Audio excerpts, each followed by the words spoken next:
So we are just 24 hours removed from the Community Shield, and I think it is safe to say that the Arsenal era has begun. Listen, Arsenal today played absolutely unbelievable. Man City, yeah, who have been our biggest rival in our last few years. You know, beating us to the league quite a few times, coming second again, and again. Other than last year, or this year, depends which way you look at it. Last season was fantastic, and it looks like we're starting off this season with a bang as well. Community Shield in the bag. And I know what rival fans are thinking. Don't go too early. It's a plate. Do you know what I mean? It's a glorified friendly. But listen, it's always good to get the first trophy in the bag. And if it's good enough for Pep Guardiola, then it is good enough for me as well. So, I've got my Community Shield. Where's yours? Where is yours, rival fans? Where's Man City's? Where's that guy with the bottle? That's what I want to know. Where is that man?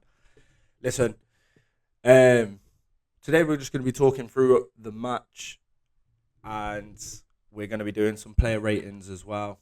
You know, giving the boys what they deserve, mate. What they deserve. The new season starts on Friday against Cov City, and I think it was a lovely kickabout in the park today. So, first thing I wanted to talk about was the performance. Listen, Calafiori, is he a striker?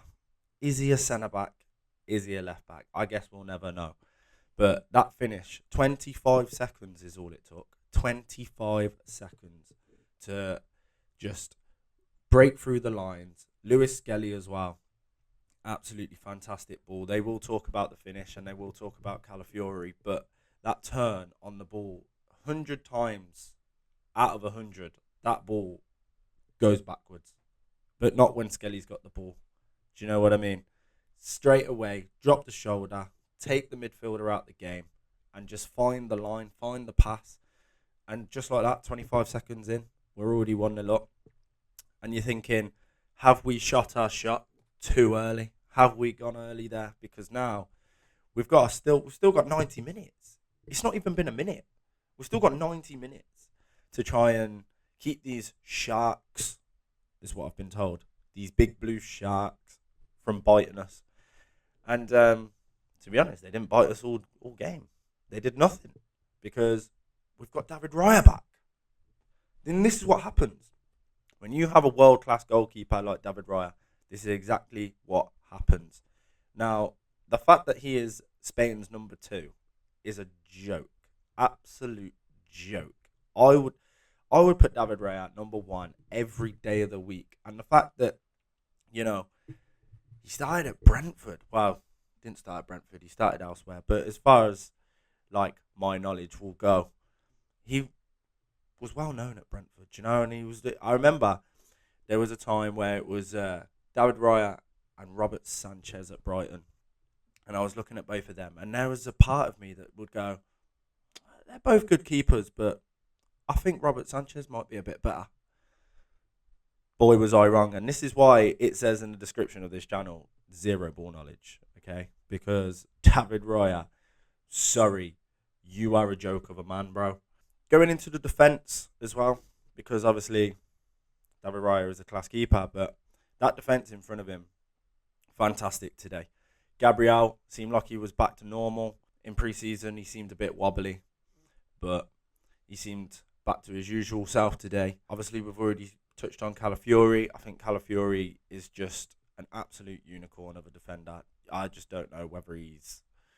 Like, attacking, he is just fantastic. Defending, he is fantastic. He's a fantastic man, do you know? Say fantastic more. Going into his centre-back partner, Mosquera. Mosquera had a good game today. Very solid game. Then we're going right back. Ben White. Now, my friends know, and now you guys will know, that I love Benjamin White. Okay? He was one of the ones that joined the project when we needed him most. And that man has worked himself into the ground. Literally, injuries have riddled that man. And yet he still gives us 100% on the pitch. And, you know, it's debatable as to whether he even likes playing football. The man has come out and said countless times I despise football, but it's a job for him at the end of the day, and he's good at doing his job. So I'm not going to stop him.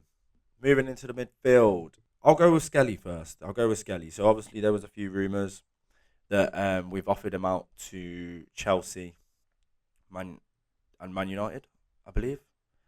And it's funny that Miles Lewis-Skelly gets offered to Chelsea and Man United, and all season long, I'd say rival fans haven't really been bigging up Miles Lewis-Skelly. They've been saying that we overhype him, been saying that we overrate him.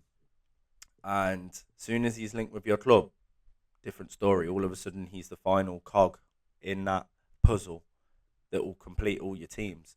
Chelsea fans telling me that, yes, I need Miles Lewis-Skelly in my team. Man United fans, yes, we need him to rebuild our midfield. But ain't this the same MLS that you guys were saying that we were overhyping? There's no overhyping anymore.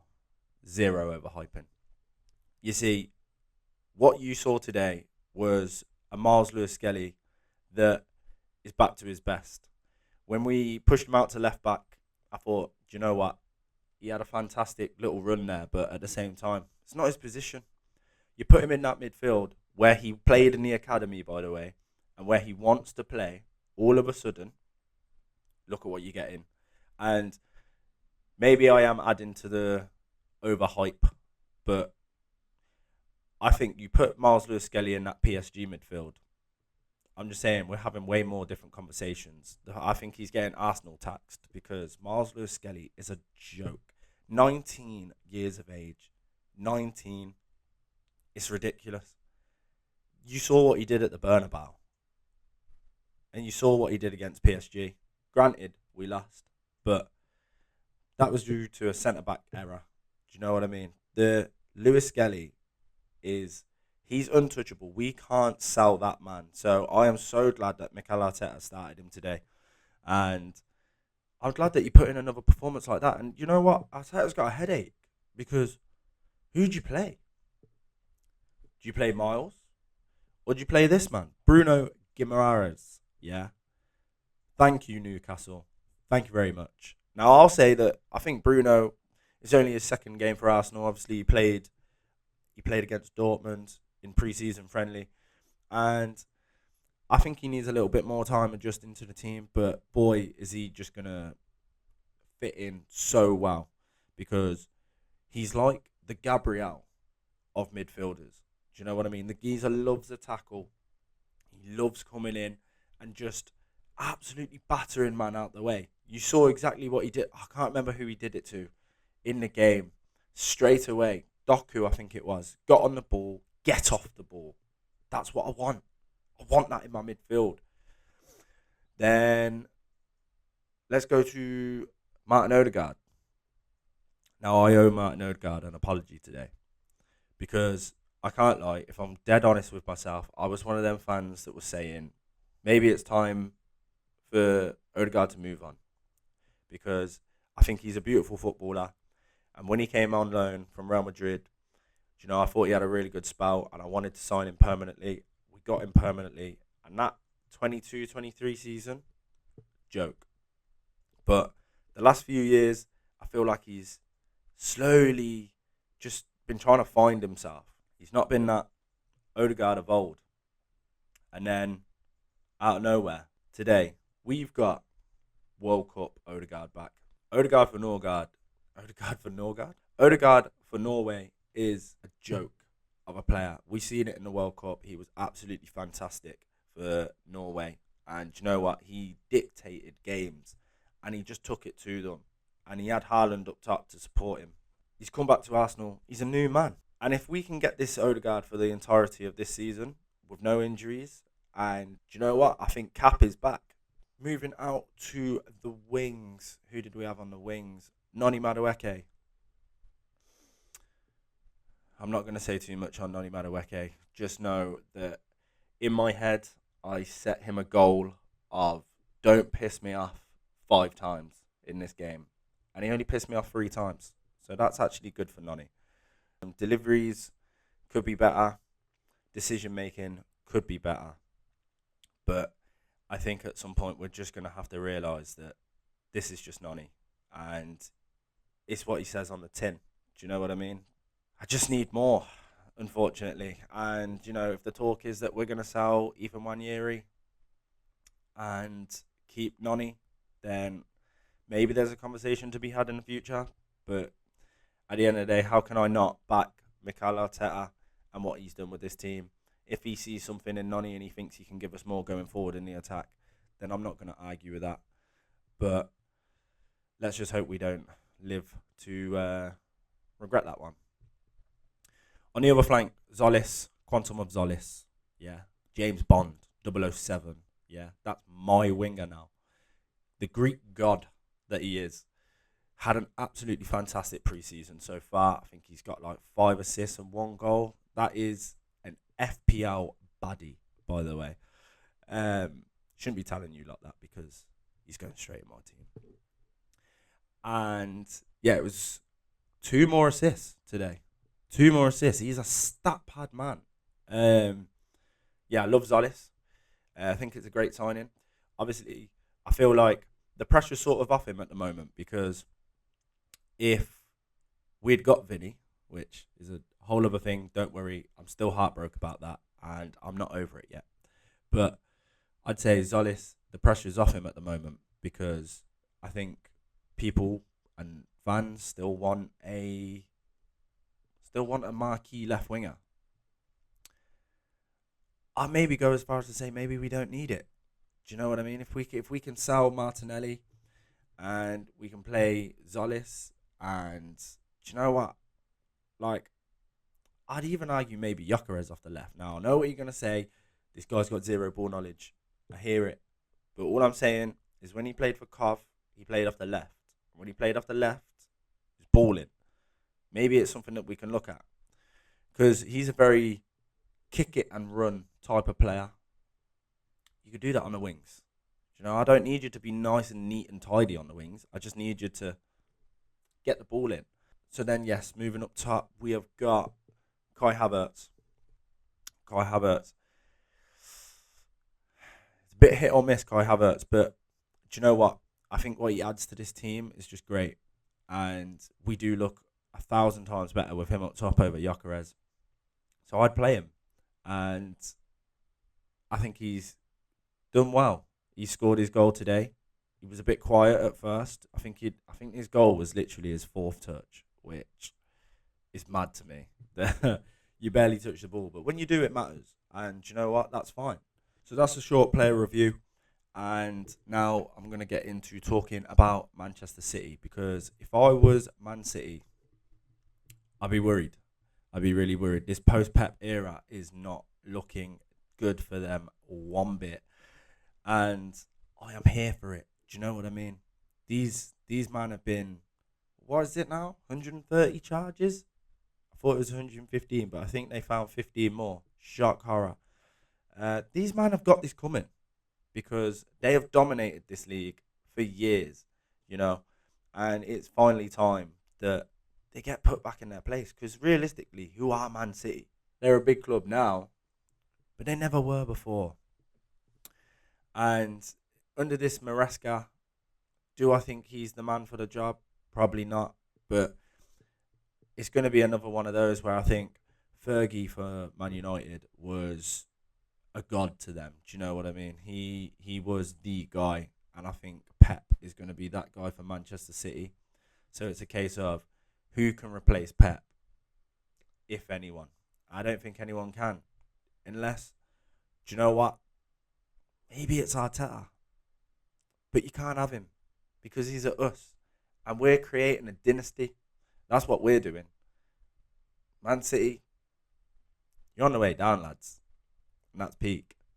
Those big blue sharks have been beached. Losing Rodri, I think, is going to be their biggest flaw this season. I can honestly see them dropping out of the top 4, if I'm being honest. You'll see it. I'm going to do a 2026-2027 league table prediction. So I guess we'll see where I put City on that day. But my feelings right now is that they could drop out of the top 4 if they perform like that.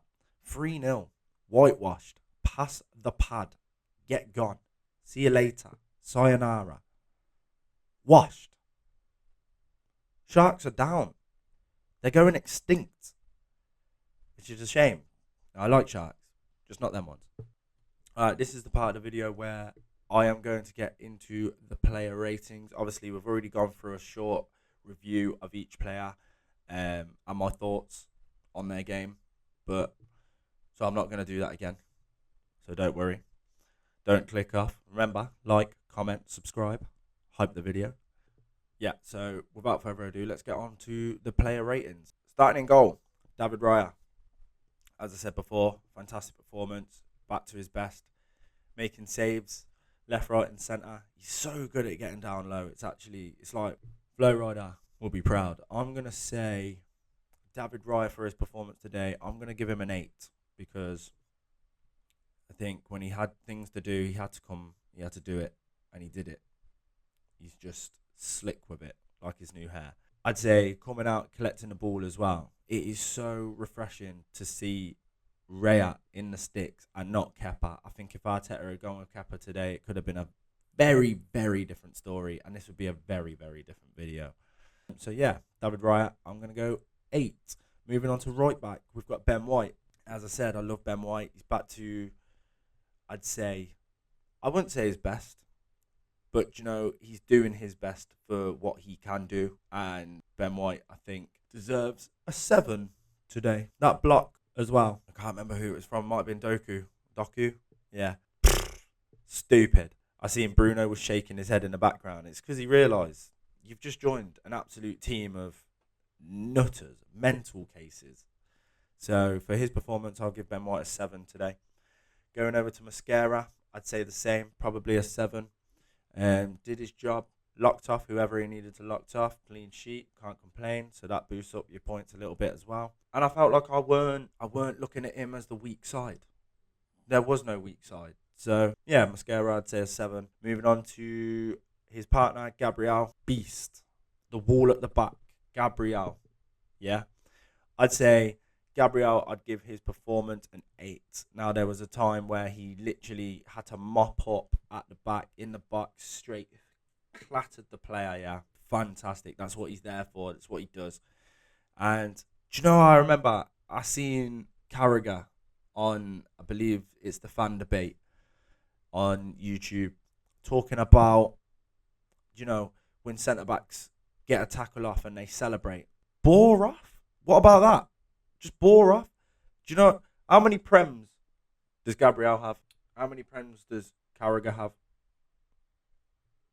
That's the question you should need to be asking yourself. So yeah, Gabriel, I gave an 8. Going over to left back, Calafiori. Calafiori, 25 seconds in, he's on a 10. But I'd say overall, I'd give Calafiori a 8 as well. I thought solid performance.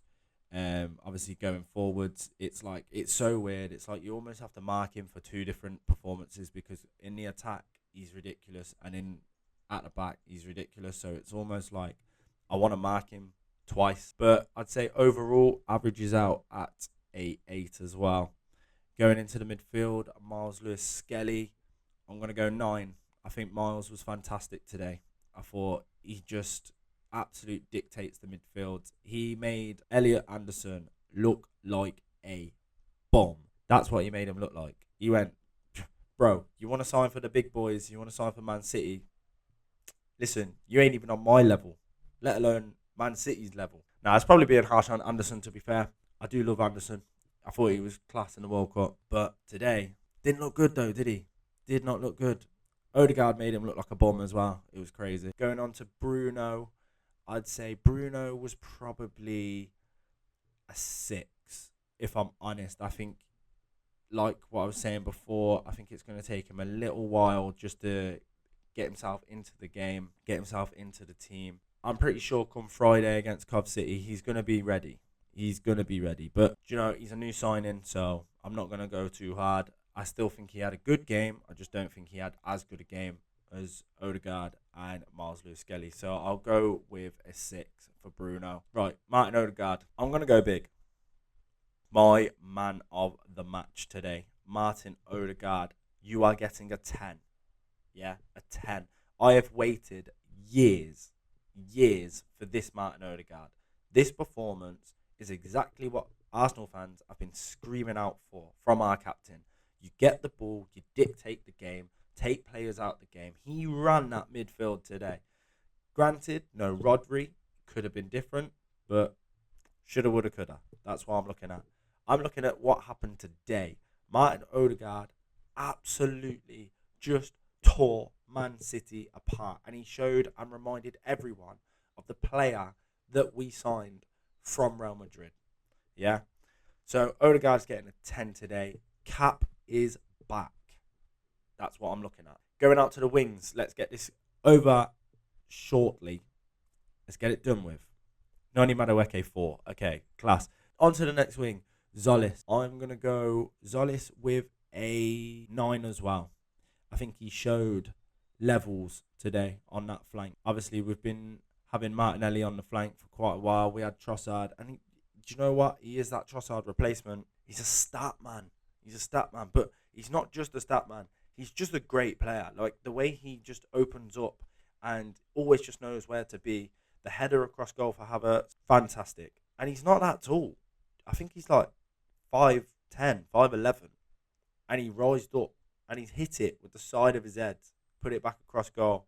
Havertz puts it in the back of the net. And then he's obviously found the pass to Martin Odegaard in the box, who I completely forgot to even mention, dropped Donnarumma as well. Like, Odegaard was having an absolute game, man. He was just dropping bodies.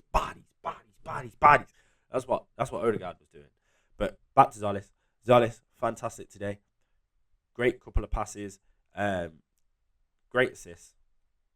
We'll go 9. Moving on to the striker, Kai Havertz. Havertz, I thought, had a bit of a quiet first half. Obviously, he got his goal. Then he sort of disappeared again in the second half. But what do you want your striker to do? You want your striker to hold up the ball and you want him to score a goal. And he did do that. He was a part of the score sheet. So overall, I would say Havertz 7. But going into this season, do I think Havertz is going to be the answer for us up top? Maybe that's a different video. Moving on to the subs. Capier came on, putting a good ball to Saka. Saka should have scored. I'm going to go in Capier, probably a 6. A 6. I thought his performance was good when he came on, but I'm trying to remember if he did anything spectacular, and I can't really remember. Moving on to who else came on? Declan Rice. Declan Rice came on, and it looked like he was just chilling. I'll go 7 for Declan Rice. He just looked like he was just chilling about. That was like a great game for him to come back. Obviously, he's cut his holidays short. Big up Rice for that. But seriously, bro, please don't injure yourself. Who else came on? That is a great question. Saka. Saka came on. New hair Saka.